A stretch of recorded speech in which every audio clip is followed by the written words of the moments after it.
부부 생활의 원리라는 제목으로 말씀을 좀 나눕니다. 저희 교회가 작은 도서관을 개관하고 2달에 한 번 정도 전도의 원래 시간에 독서 동아리 모임을 갖고 있습니다. 벌써 시작한 지 6번째 책을 필독서로 하여서 오늘 의미 있는 시간을 식사하고 갖게 되어지는데, 오늘 나눌 필독서는 마틴 로이드 존스 목사님의 그리스도인의 결혼 생활이라는 책입니다. 마틴 로이드 존스 목사님은 의사이세요. 박사학위를 취득한 분인데 목회자로 부르심을 받고 30년 동안 영혼의 의사로서 목회자의 길을 가신 분입니다. 20세기 최고의 설교자로 불립니다. 영국 웨스트민스터 채플에서 30년 사역을 하셨고, 그리스도인의 결혼 생활이라는 이 책은 그 웨스트민스터 채플에서 주일 오전 예배 설교 시에 에베소서 강해를 하셨는데 그 강해의 일부이기도 합니다.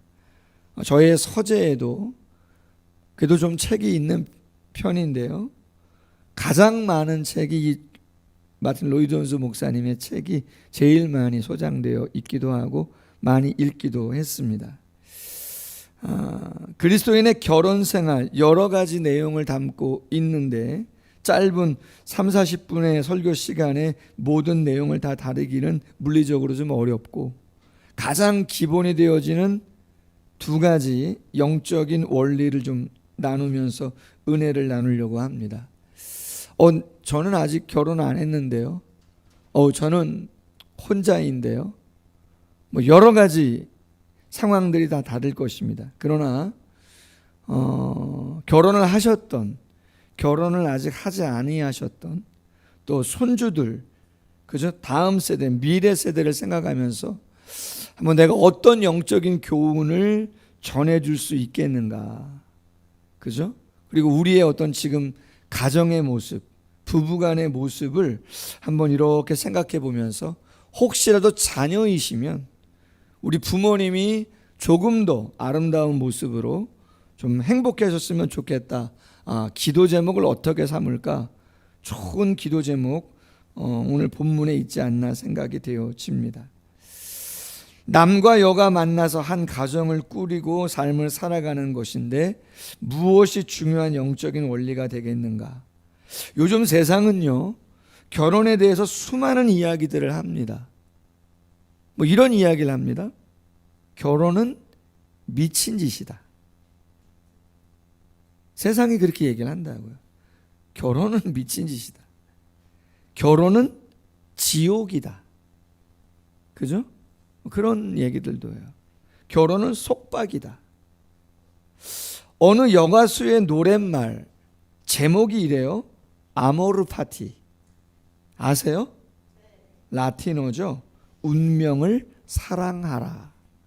독일 철학자 니체의 운명관을 반영한 운명을 사랑하라. 아모르 파티. 가사가 이렇습니다. 일부가 왔다갈 한 번 인생아, 연애는 필수. 아시는군요. 결혼은 선택. 가슴이 뛰는 대로 하면 된다는 것입니다. 이게 우리나라 유행가 가사에, 그죠? 이번 명절에도 불려졌어요, 안 불려졌어요? 그렇잖아요. 따라 불렀잖아요. 우리 다 와 난리가 나잖아요. 그죠? 왔다갈 한 번의 인생아, 연애는 필수고 결혼은 선택이다. 가슴이 뛰는 대로 하면 되는 것이다. 정말 그런 겁니까?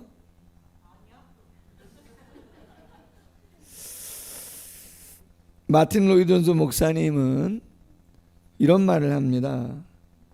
바울의 결혼에 대한 첫 번째 논점은 오직 성경에서만 발견된다는 것이다. 무슨 말이냐?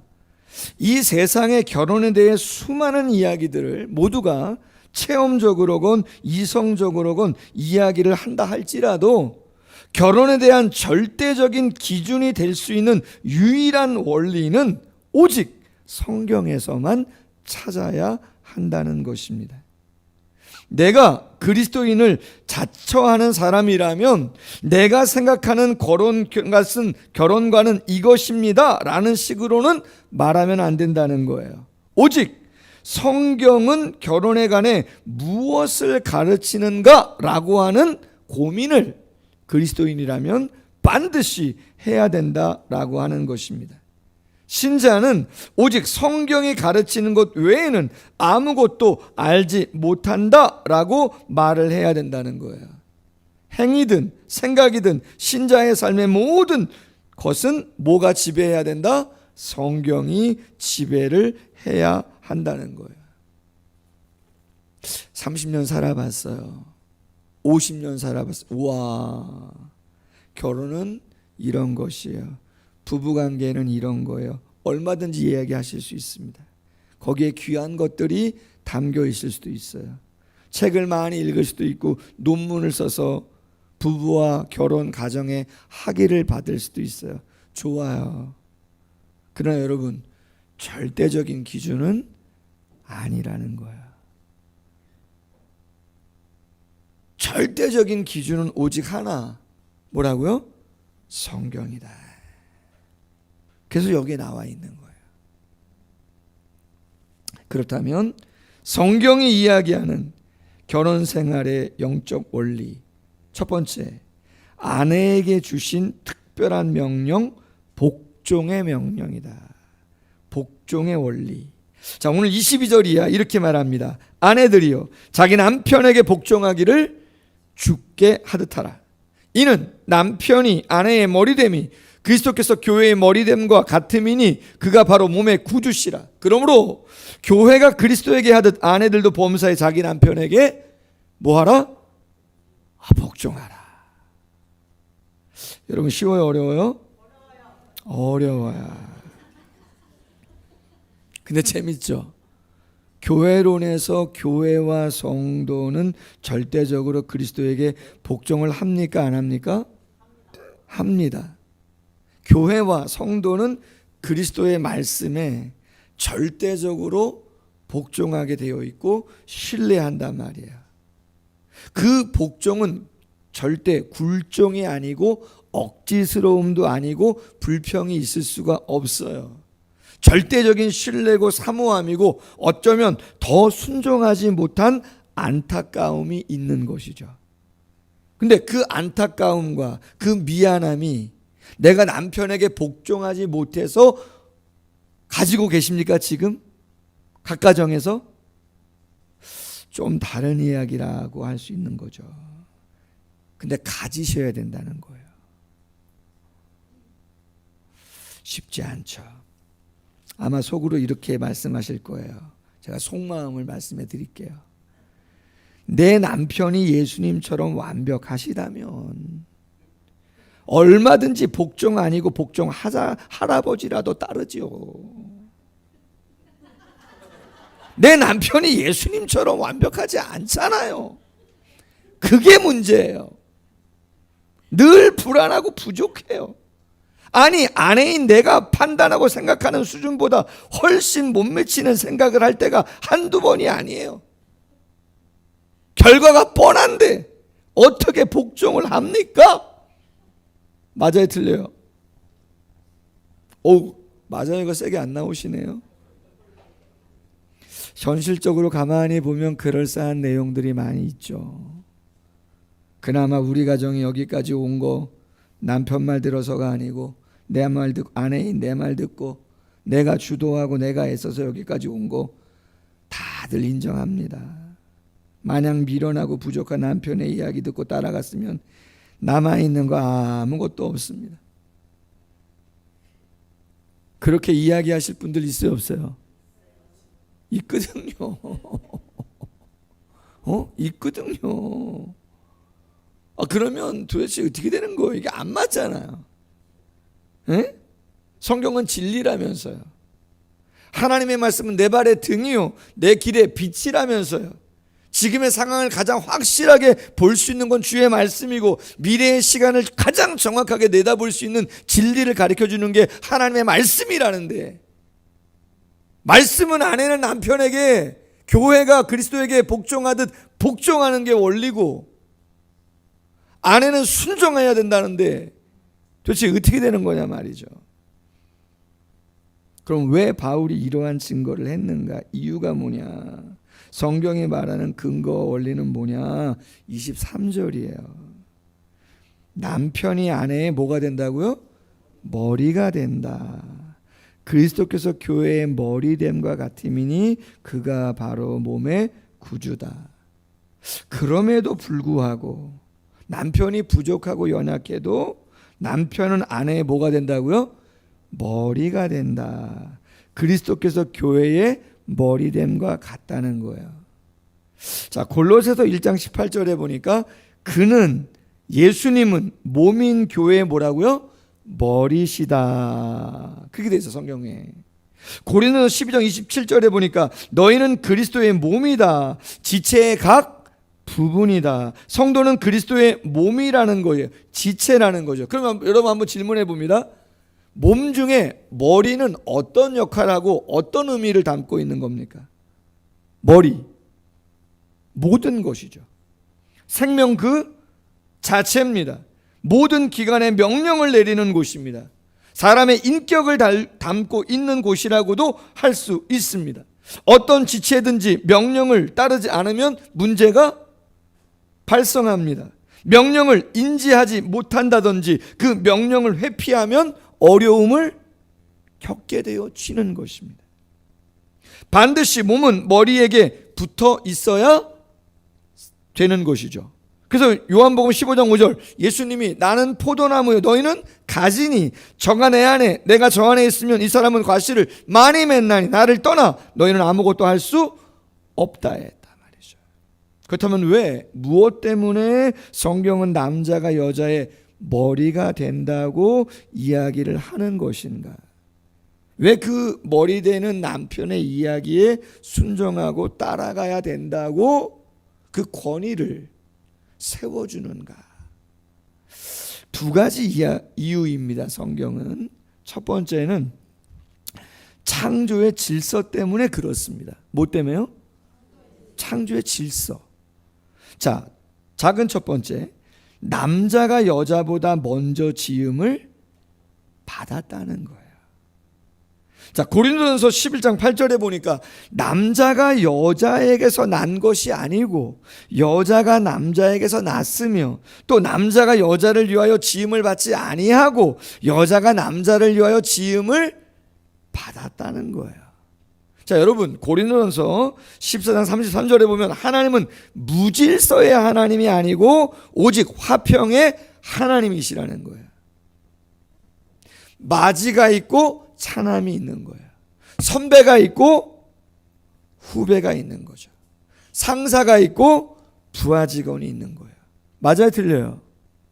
그럼 질서는 뭡니까? 윗사람을 공경하고 세워주고 같이 가는 것이 맞는 거다. 그게 바뀌고 뒤죽박죽 되면 질서가 깨진단 말이에요. 어지럽단 말이죠. 두 번째, 여자가 남자에게서 나왔다는 거예요. 창세기 2장 21절이야. 여호와 하나님이 아담을 깊이 잠들게 하시니 잠들매 그가 그 갈빗대 하나를 취하고 살로 대신 채우시고 23절 이는 내 뼈 중에 뼈요 살 중에 살이라 취하셨은즉 여자라 부르더라. 여자가 남자에게서 나왔다는 거예요. 당연히 그죠? 여자는 남자에게서 나왔으니 누구를 존중해야 되겠어요? 남자를 존중해야 되는 거죠. 거기서부터 나왔으니. 자녀가 어디서부터 나와요? 부모로부터 나오는 것처럼 여자가 어디서부터 나왔다고요? 남자로부터 나왔다는 거예요. 당연히 존중해야 된다는 거죠. 그 머리됨을 인정해야 된다는 거예요. 목사님 자꾸 남자니까 힘주신다 그럴 수도 있는데 원리가 그렇다. 걱정하지 마세요. 하나님은 공평하신 분이고 두 번째 대지에서 남자분들 많이 깨질 거니까 지금 많이들 좋아하셔도 돼요. 세 번째, 작은 세 번째, 남자를 위해 지음을 받았기 때문에 그래요. 창세기 2장 18절, 여호와 하나님이 이르시되 사람이 혼자 사는 것이 좋지 아니하나니 내가 그를 위하여 돕는 배필을 지으리라 하시니라. 자, 여자가 지음받은 첫 번째 목적이 뭐였어요? 성경에? 돕는 배필이에요. 누구를 도와요? 여자는 남자를 돕기 위하여 지음을 받은 목적이 가장 크다 말이에요. 당연히 일반적으로는 하나님을 찬양하고 하나님을 높이는 문화명령, 생육하고 번성하여 땅에 충만하고 정복하고 다스리는 그러한 사명을 같이 받았지만, 본질적으로 가정 안에 남자와 여자의 관계 속에서, 결혼생활 속에서는 누구를 위하여? 그렇죠, 여자는 남자를 돕기 위한 목적으로 지음을 받았다. 그 목적을 잊으면 안 되신다 이 말이죠. 크게 두 번째, 왜 복종해야 되느냐? 타락과 관련이 있습니다. 여자가 먼저 죄에 빠졌어요. 그 결과가 성경에 기록되어 있어요. 창세기 3장 6절, 창세기 3장 16절. 선악과 따먹는 거 아시죠? 누가 먼저 먹었어요? 여자가 먼저 죄를 범했단 말이에요. 근데 중요한 건 뭐냐? 그 결과예요, 결과. 16절에 보면 이렇게 돼 있어요. 임신하는 고통, 수고하고 자식을 낳아요. 근데 주목하는 건 하반절이죠. 너는 남편을 어떻게 해요? 원하고 남편은 너를 어떻게 해요? 다스릴 것이니라. 이렇게 돼 있어요. 원하고 데슈카테르, 슈크라고 하는 단어에서 파생했는데, 물이 넘쳐 흐를 듯이 주체할 수 없는 정도의 강렬한 갈망을 이야기하는 거예요. 원한다는 것은 굶주린 자가 먹을 것을 찾아 이리저리 뛰어다니는 것과 같이 여자가 남자의 사랑을 갈망한다라고 하는 걸 나타내는 거예요. 여러분 어떻게 생각해 보면 남자가 여자를 더 많이 원할 것 같지만, 여러분 성경은 정확하게 그 내면에 깊이 있는 본성을 끄집어내면서 이야기합니다. 누가 더 갈망한다고요? 남자보다는 여자가 남편을, 그 사랑을 더 갈구한다고요. 인정하고 싶지 않으시죠? 맞아요? 살아보니까 그게 맞습니까? 여러분 저는요, 살아보시니까 맞다나시는 분의 그 말씀도 공감하고 또 어느 논문도 공감하고 다 공감하는데, 가장 확신할 수 있는 건 뭐냐? 이게 지금 어디서 나온 말씀이에요? 성경에서 나온 말씀이에요. 남편을 원하고 남편은 너를 다스린다. 본성이 그렇다. 남자가 지속적으로 여자를 다스리게 될 것이라는 예언인데, 오해는 하지 마세요. 이 구조를 근거로 해서 남자가 여자를 지배할 절대적인 권리가 있다거나 여자는 남자에게 예속되어야 한다는 것을 이야기하는 것은 아니에요. 이는 단지 여자에게 있어서 남자를 의지하려고 하는 성향이 강해진다라고 하는 것을 지적한다는 거예요. 여자의 속마음에는 남자를 의지하려고 하는 마음이 있어요, 없어요? 있게 되었다는 거예요. 더 많이 뭐로 인해서? 타락과 범죄로 인해서, 그 결과로 인해서 하나님이 그런 마음을 여인의 마음에 심어주셨다, 그런 이야기인 것이죠. 그러므로 타락 이후 남자와 여자의 관계는 여자는 남자를 원하고 여자는 남자의 다스림을 받게 되었다. 한마디로 남자의 타고난 우선권이 주어지게 되었다. 여자는 남자의 돕는 배필로 적합한 조력자의 역할로 지음을 받게 된 것이다. 그러면 여러분 잘 들어보세요. 가정의 원죄가 뭐냐는 거예요. 가정의 원죄. 이게 여자분들이 주의하셔야 되는 거예요.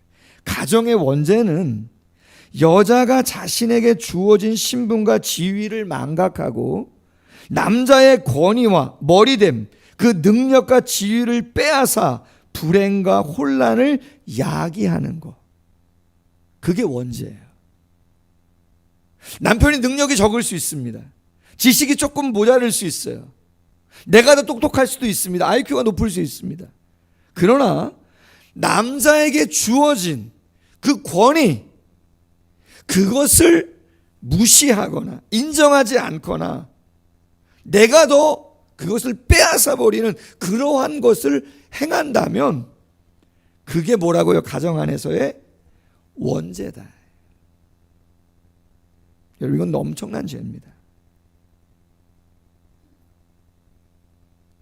잘 생각해 보세요. 우리 가정이 왜 힘든가? 이게 가정의 원죄예요. 쉽게 말하면 원인 제공이죠. 남편에게 복종한다는 것은 아내가 남편의 노예가 되는 거 아닙니다. 열등하다? 아닙니다. 남자와 여자는 서로 보완하는 거죠. 결코 예속과 굴종도 아닙니다.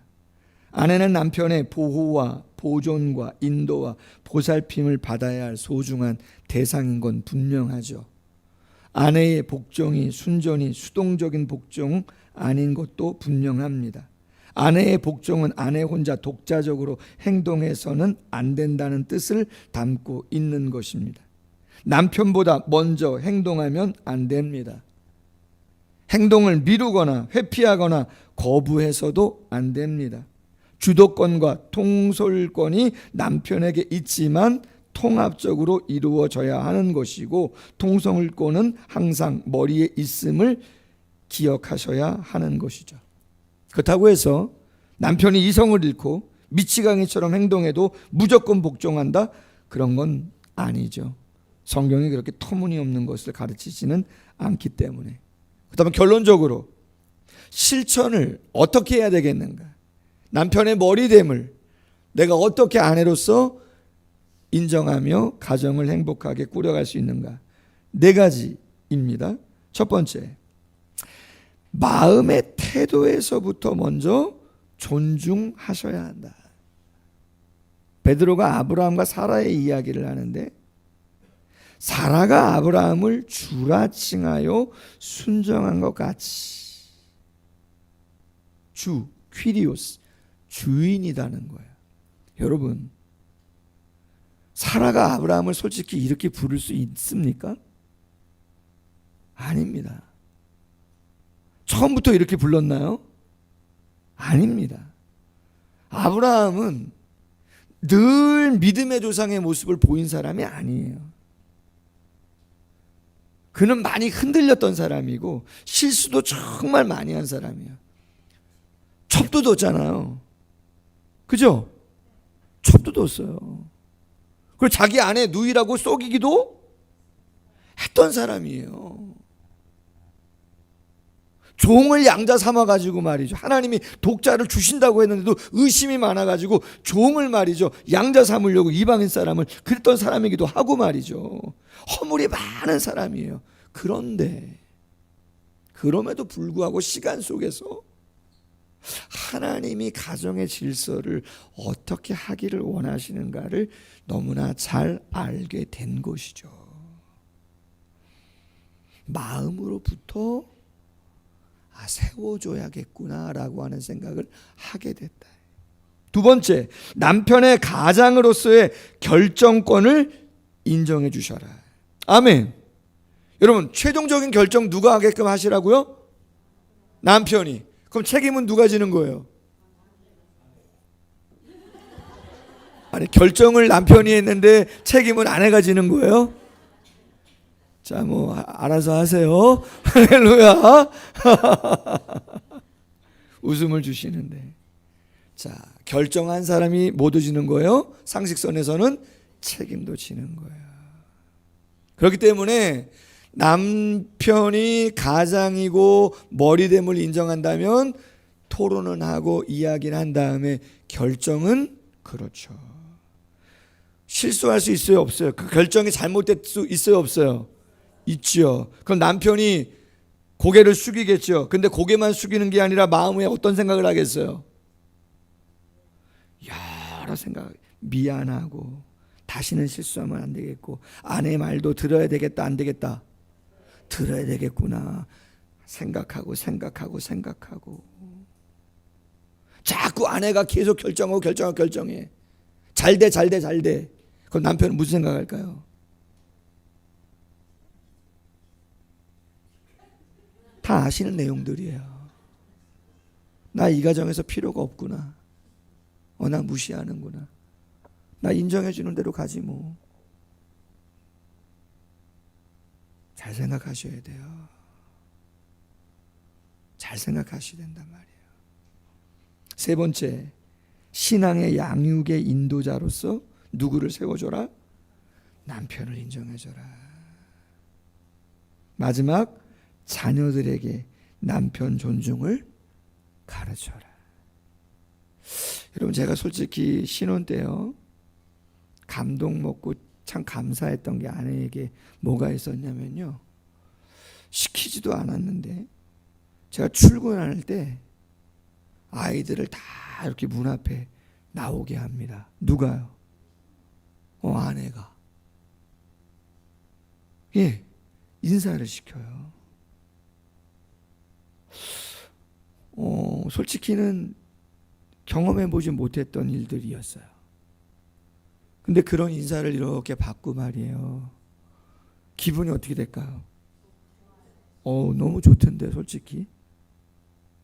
마음으로부터 자녀들에게 그래도 아버지 애쓰시고 수고하는 분이다, 좋더라고요. 베드로전서 3장 1절이야. 아내들아 이와 같이 자기 남편에게 순종하라. 온유하고 안정한 심령에 썩지 아니할 것으로 하라. 이는 하나님 앞에서 값진 것이니라. 아멘. 크게 두 번째, 남편에게 주신 존엄한 진리, 사랑의 원리입니다. 자, 이제 남편들이 조금 부담스럽고 아내분들이 좀 할렐루야. 에베소서 5장 25절 이하입니다. 오늘 본문. 남편들아 아내 사랑하기를 그리스도께서 교회를 사랑하시고 그 교회를 위하여 자신을 주심같이 하라. 깨끗하게 하사 거룩하게 하시고 영광스러운 교회로 티나 주름 잡힌 것이나 이런 것들이 없이 거룩하고 흠이 없게 하려 하심이라. 남편들도 자기 아내 사랑하기를 자기 자신과 같이 할지니 자기 아내 사랑하는 자는 자기를 사랑하는 것이라. 오직 양육하여 보호하기를 그리스도께서 교회에게 함과 같이 하라. 부모를 떠나 그의 아내와 합하여 그 둘이 한 육체가 될지니. 아멘. 남편에게 가장 중요한 것은 아내에 대한 뭐라고요? 사랑이다. 주도권을 쥐고 있다고 해서 전횡을 일삼으면 안 된다. 폭군처럼 행동해서는 안 된다. 항상 균형을 유지해야 된다. 힘과 사랑의 조화를 이루어야 한다. 힘은 사랑의 통제를 받아야 한다. 아멘. 여러분, 권한이 있어도 그 권한을 행사할 때 어떻게 행사해야 된다는 거예요? 사랑으로 한번 점검하셔야 된다.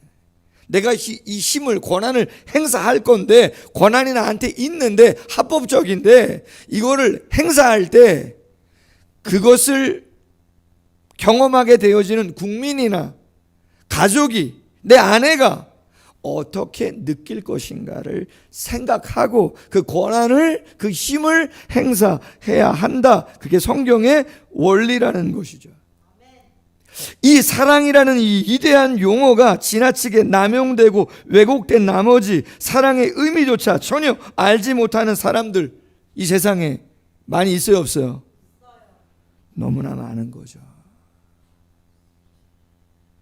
권한을 행사 안 했다는 게 아니에요. 권한이 없다는 게 아니에요. 머리됨을 인정하지 않는다는 게 아니죠. 힘을 인정한다니까요. 그러나 그 힘은 통제가 돼야 되는데, 통제시켜야 되는, 점검해야 되는 기준이 뭐냐? 사랑이냐? 사랑이 아니냐? 여러분, 성경에서 이야기하는 사랑은 크게 세 가지 정도. 에로스, 필레오, 아가페. 에로스는 육체적인, 필레오는 혈육의, 아가페는 신적인 거죠. 하나님의 사랑, 무조건적인 그럼에도 불구하고의 사랑이란 말이죠.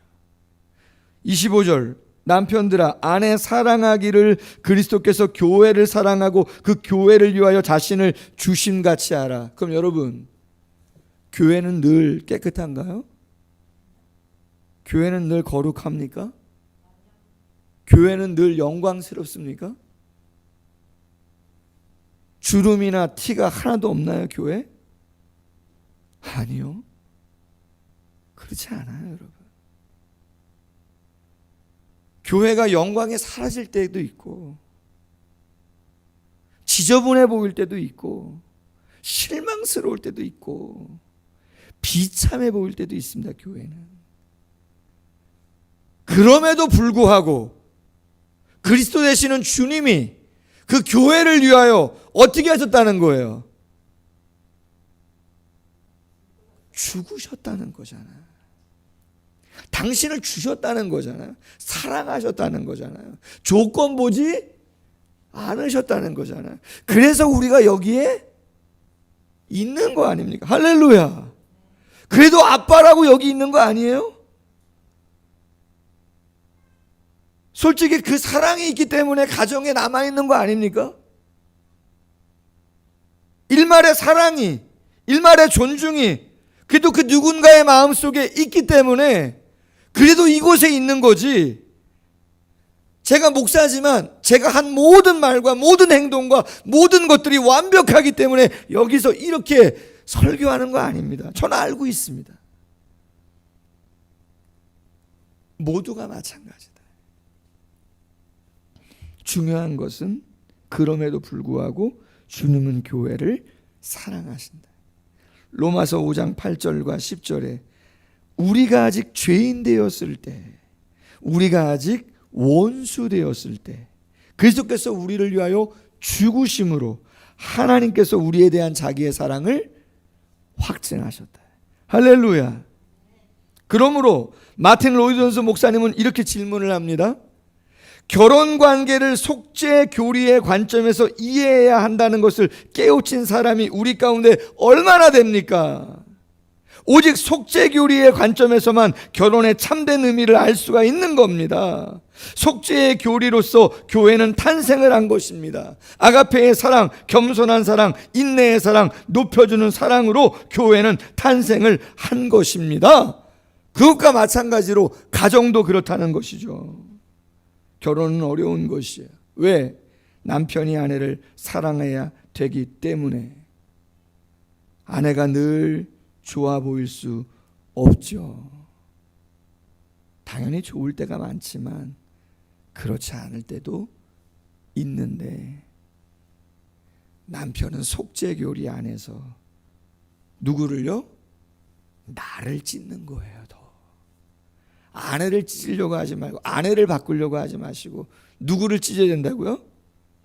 예수님이 내 손에 못 받고 내 옆구리에 창 찔린 거 아닙니까? 내 피를 흘려주는 거 아닙니까? 할렐루야. 여러분, 여자가 어디서 나왔다고요? 남자에게서 나왔단 말이에요. 모르겠어요. 피를 흘리게 하셨는지 안 하셨는지 내가 모르겠지만 아름다운 여인은 남자에게서 나오는 거예요. 고통스럽게 나오는 거예요. 그 책임을 가지셔야 된다고요.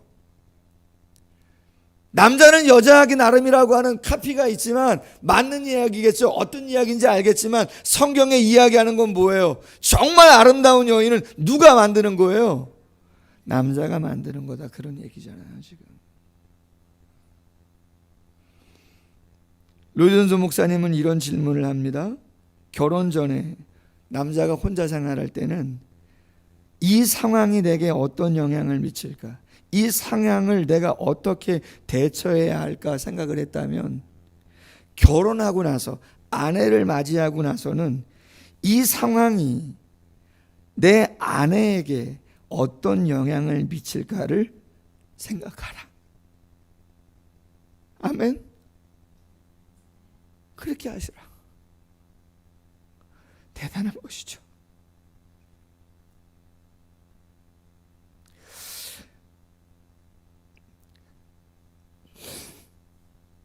잘못한 사람이 우는 거예요. 이렇게 잘했으면 왜 울겠어요? 미안하니까 울지. 자, 28절 같이 읽읍시다. 28절 29절 시작.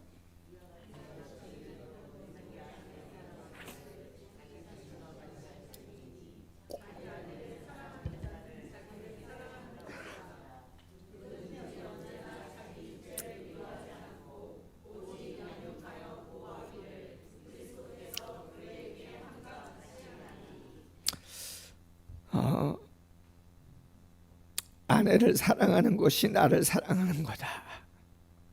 아내가 내 뼈 중에 뼈고 살 중에 살이다.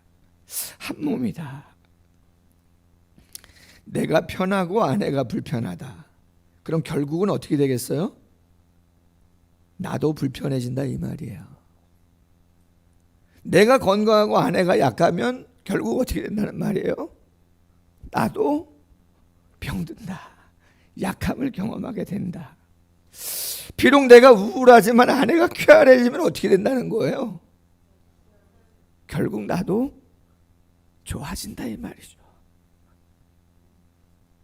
잊지 마셔라. 자, 마지막 실전편입니다.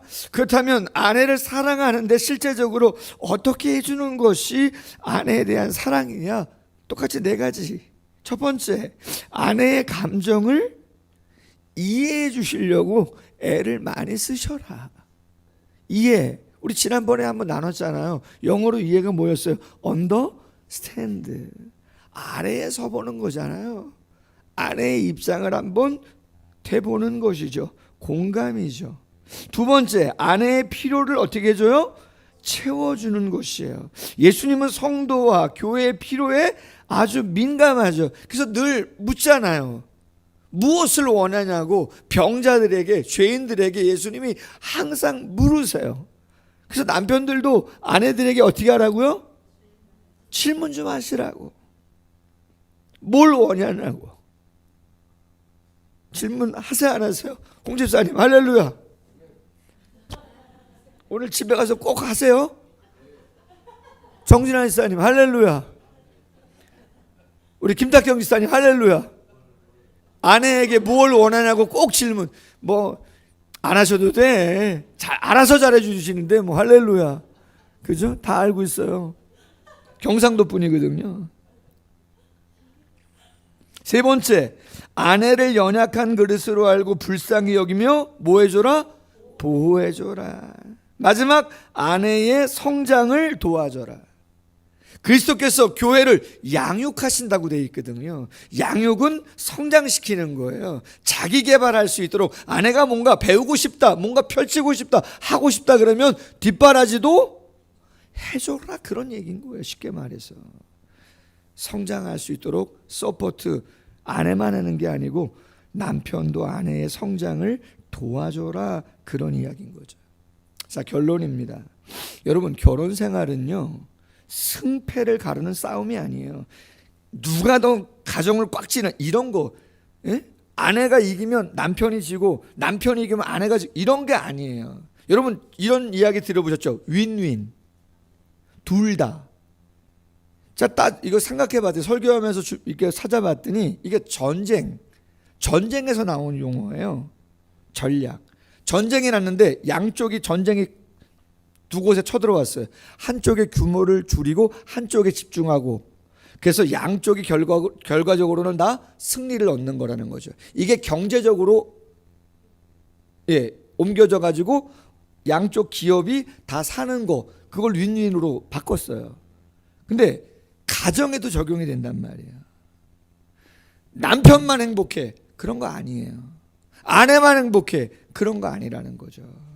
남편은 아내를 사랑하고 아내는 남편을 존중할 때 함께 윈윈이 되는 거다.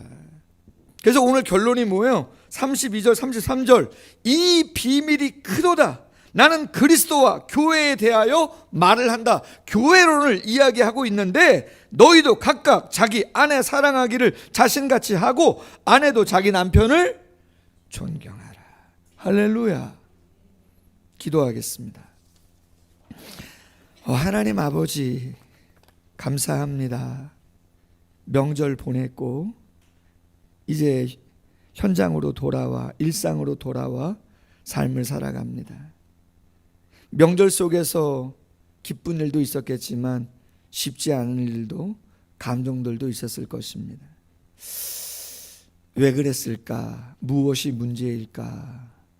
그리스도인의 결혼 생활이라고 하는 너무나 귀한 책을 오늘 나누게 되어지고 그 내용의 일부를 오늘 말씀을 통하여 나누었는데 혹시 내가 가정의 원죄를 짚고 있지는 않는가?